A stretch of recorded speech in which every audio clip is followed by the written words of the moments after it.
Good morning, everyone. Today we will discuss about the Wistron Apple Supplier Violence.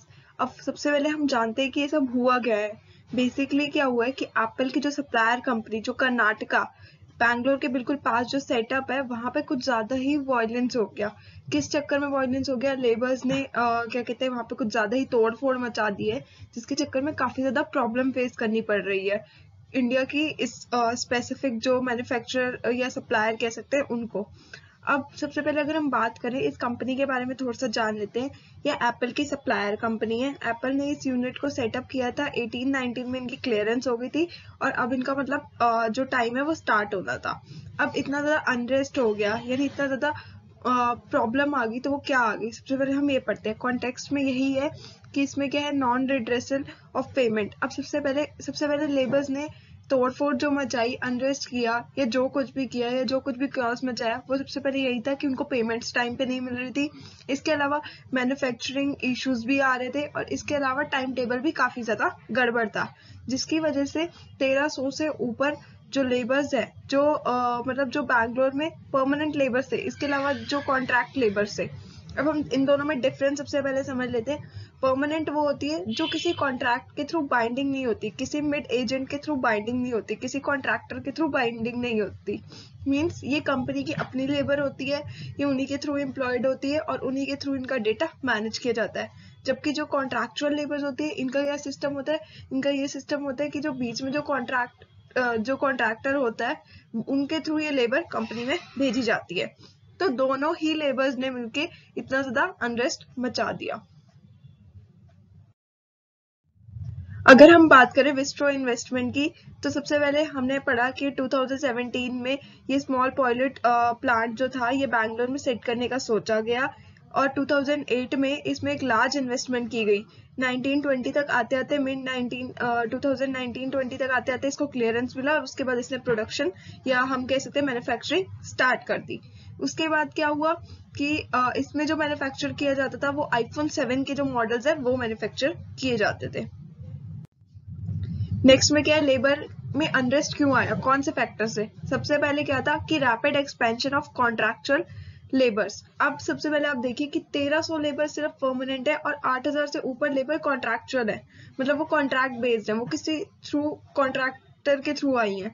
तो कहीं ना कहीं ये भी एक काफी ज्यादा हम कह सकते हैं कि स्टेबिलिटी नहीं बनाता, क्योंकि कहीं ना कहीं परमानेंट और कॉन्ट्रैक्चुअल लेबर्स जब बराबर होंगी या जो कॉन्ट्रैक्चुअल लेबर्स होंगी, अगर वो अच्छा काम कर रहे हो उनको आप परमानेंट बेसिस पे डालोगे तभी उनमें थोड़ा अच्छा काम करने की वो होगी. जबकि यहाँ पे क्या हुआ, यहाँ पे बिल्कुल थोड़ा सा उसका हम कह सकते हैं कि 10% या 11% ही सिर्फ क्या था, परमानेंट थी और 90 या हम कह सकते हैं 80% जो थी वो कॉन्ट्रैक्चुअल लेबर थी. इसके अलावा क्या था कि ये जो है इनकी एक तो थी टाइम ड्यूरेशन. सबसे पहले स्टार्टिंग में इनका जो टाइम ड्यूरेशन था वो जैसे नॉर्मल होता है कि नॉर्मल शिफ्ट जैसे 8 आवर्स या 9 आवर्स या 7 आवर्स, बट एकदम से इनकी शिफ्ट को 12 आवर्स पर शिफ्ट कर दिया, जिसकी वजह से काफी ज्यादा स्टेबिलिटी नहीं रही.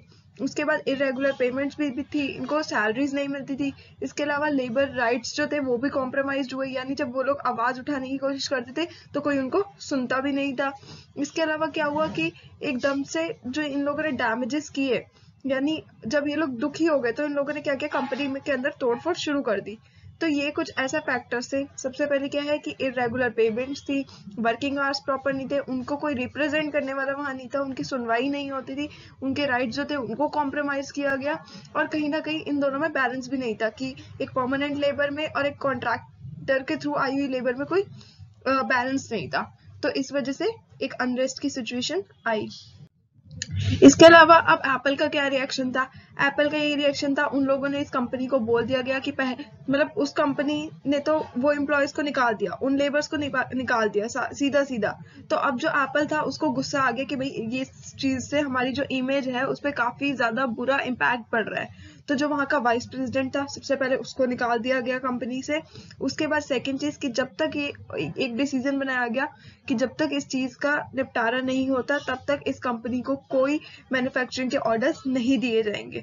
तो ये दो हम कह सकते हैं कि डिसीजन, जो करेक्टिव मेजर स्टेप्स जो एप्पल, जो आउटसाइड कंपनी वहां बैठी है हेडक्वार्टर्स के थ्रू आए, कि सबसे पहले कि वाइस प्रेसिडेंट को निकाला गया कि क्या आप कंपनी को संभाल नहीं रहे थे, और सेकंड चीज मतलब उस जो स्पेसिफिक यूनिट है उसके वाइस प्रेसिडेंट को निकाला गया। देन एक बोला गया कि आप एक कोड ऑफ कंडक्ट को सेट करो, अगर आप इस चीज को सॉल्व कर पाओगे, इस प्रॉब्लम को सॉल्व कर पाओगे, तभी हम आपको आगे फर्दर ऑर्डर्स देंगे। तो यही एप्पल का रिएक्शन था। इसके अलावा अगर हम बात करें की टेक अवेज क्या है, सबसे पहले तो हमें लेबर यूनियन को इतना मौका देना चाहिए कि वो अपनी बात आगे रख सके, उनके पास इतना राइट होना चाहिए, उनके किसी राइट को हम कॉम्प्रोमाइज ना करें। इसके अलावा क्या है, हम जो कॉन्ट्रैक्चुअल लेबर्स जो होती हैं उनके बीच में एक पैरिटी बना के रखें, उनकी एक अकाउंटेबिलिटी, जो हमारे जो एप्पल के ऊपर जो है उनकी एक अकाउंटेबिलिटी मेंटेन करके रखें।